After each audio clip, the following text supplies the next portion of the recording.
إذا أصبحت يا صحبي ذكرت الله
আমরা যখন ডাকি কবর থেকে দূরে থেকে বা অদৃশ্যে, মহানবী সাল্লাল্লাহু আলাইহি সাল্লাম তা শুনতে পান না এবং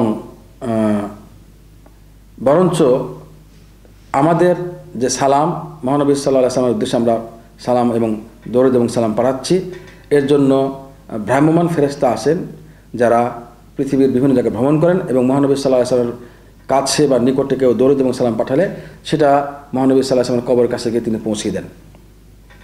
সুতরাং এখান থেকে বোঝা গেল যে মহানবী সাল্লাল্লাহু আলাইহি সাল্লাম যদি শুনতে পারতেন আমাদের আহ্বান দূরে থেকে বা কবর থেকে, তাহলে এই ফেরেশতা বিভিন্ন জায়গায় ভ্রাম্যমান ফেরেশতা পাঠানোর প্রয়োজন ছিল না। এর থেকে বোঝা গেল যে মহানবী সাল্লাল্লাহু আলাইহি সাল্লাম নিজেও দূর থেকে ডাকতে তিনি শোনেন না, বরঞ্চ ফেরেশতারা শুনে তার কাছে গিয়ে পৌঁছিয়ে দেন।